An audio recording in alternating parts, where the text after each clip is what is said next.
I am a 40-year-old resident of Seattle. For 12 years, I have been bound in the sacred union of marriage.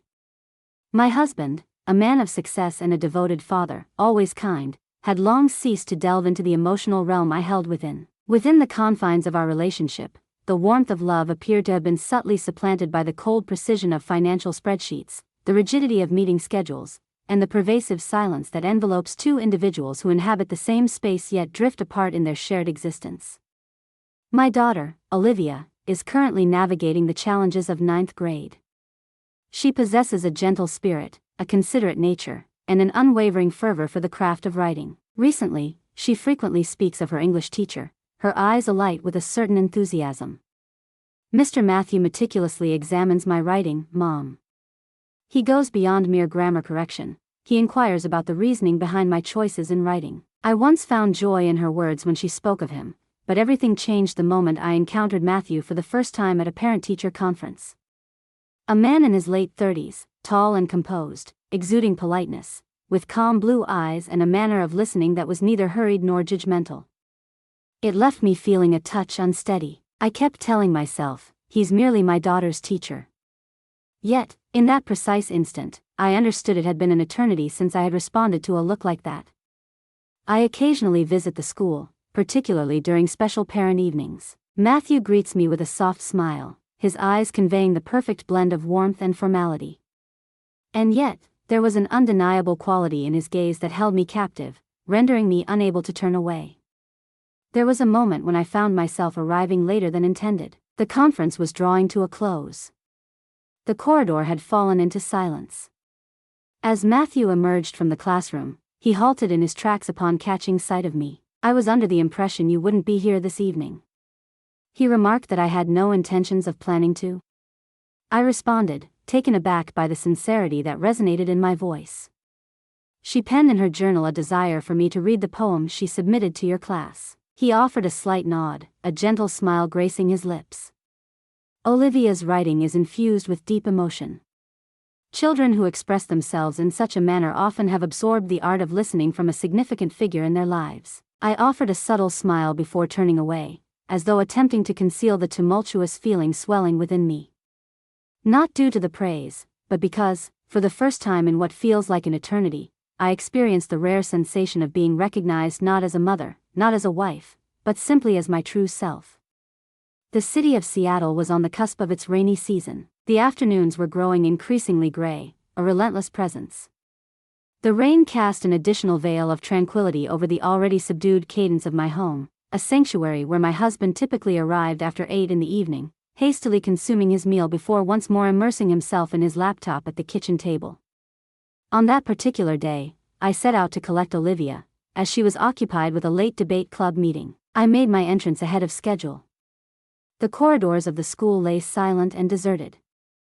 The rain fell gently, a constant and soothing presence. I lingered in the hallway, contemplating whether to retreat to the car, yet the glow emanating from room 203 beckoned me, the door left ever so slightly ajar. I rapped softly at the door. Matthew pivoted, a hint of surprise flickering across his features, before he bestowed that ever-familiar, warm smile. "Has Olivia overlooked something once more?" he inquired. I gently shook my head, a soft smile gracing my lips.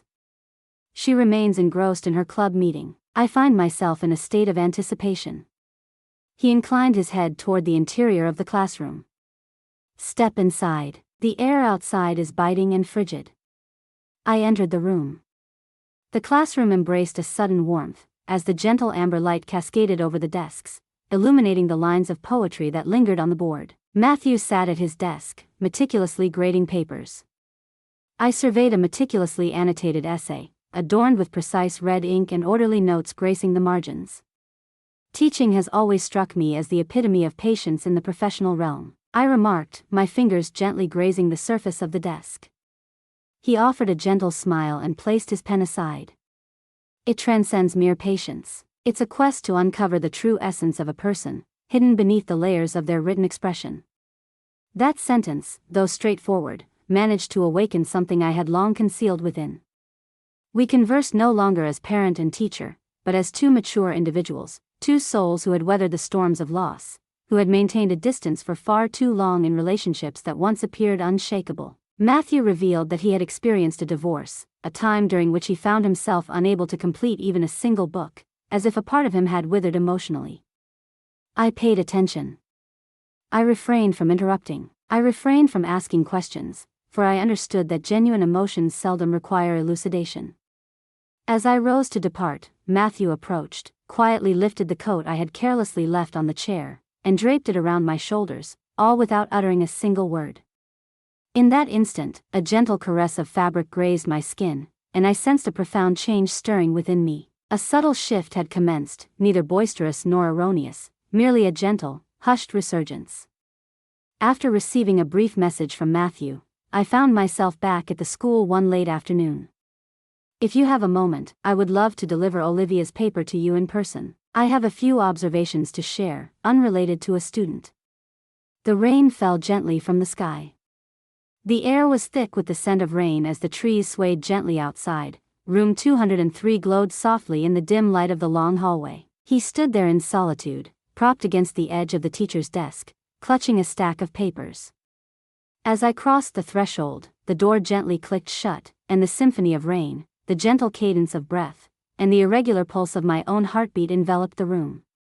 Matthew raised his gaze. His gaze lingered on me longer than usual, or so I believed. "You wouldn't come," he remarked.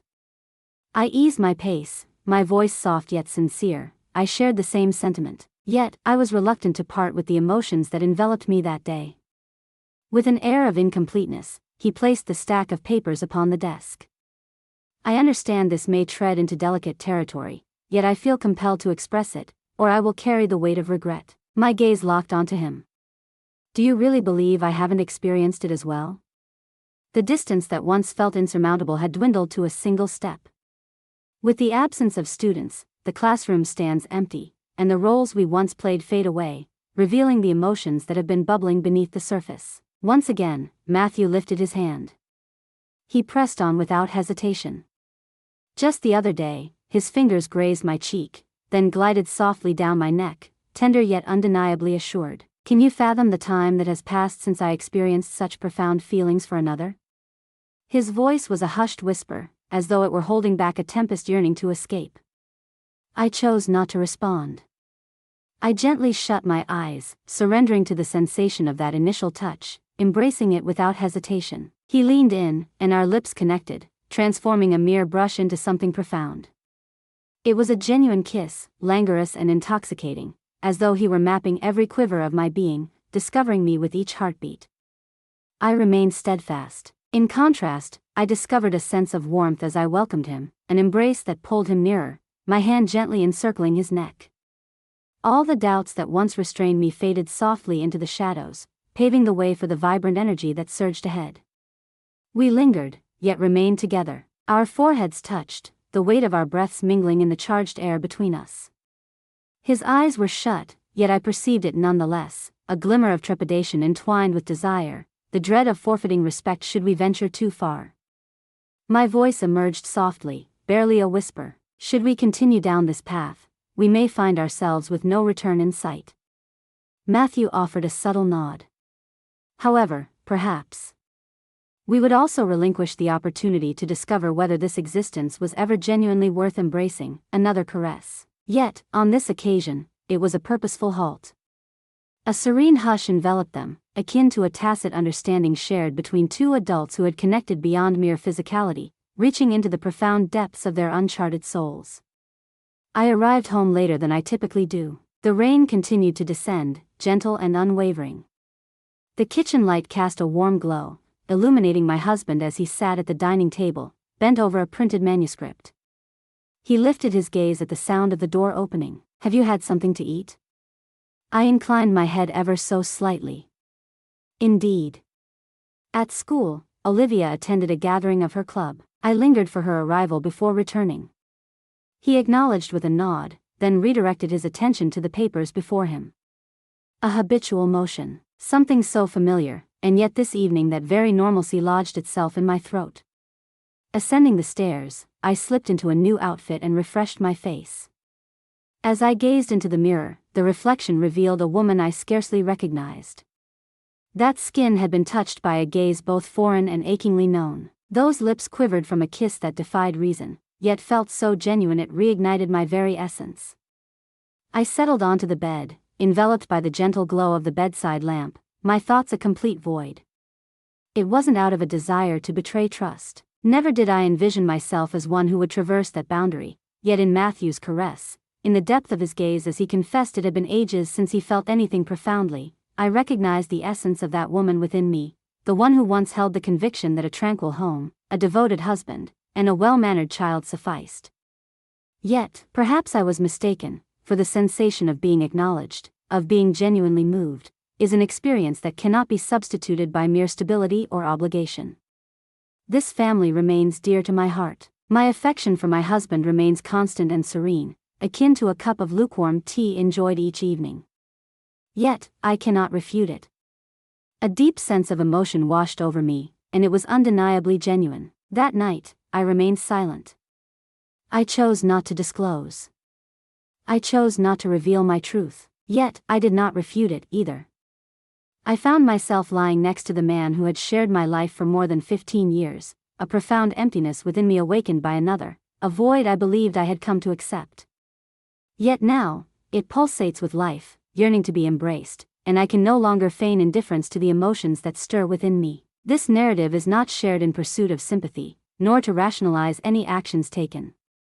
I share this because perhaps there exists another soul akin to mine, one who once perceived herself as resilient enough to remain untouched by emotion, who held the conviction that she was firmly anchored and incapable of straying from her path, who reassured herself that a solid marriage encompassed all that mattered. Yet, there are moments when a gentle gaze, a perfectly timed touch, or a sincere word from an unexpected source can awaken you to the realization of how long you've existed without genuinely experiencing anything. I chose not to part ways with my husband. I did not overstep any boundaries with Matthew. Yet, I found myself transformed, no longer the woman I had been just a day prior. I found myself deeply affected. I had permitted another to glimpse the delicate aspect of my being. I do not refute that. Here is what I have come to understand. Emotional maturity does not entail the repression of one's feelings. It involves confronting them, identifying them, comprehending their essence, and ultimately determining whether to take action in response. We may not have the power to select who ignites a spark within us, yet we possess the ability to determine how we navigate that emotion, with reason, with loyalty, and with profound honesty toward our own selves. Uncertain of what lies ahead, I find solace in the fact that, after a prolonged silence, I have once more attuned myself to the whispers of my own heart. Not to follow its call without question, but to remind myself of the simple truth that I am still here, alive and breathing. If this narrative strikes a chord with you, be sure to share your reflections in the comments and subscribe to the channel, ensuring you won't miss the upcoming tales of women embracing their authentic selves.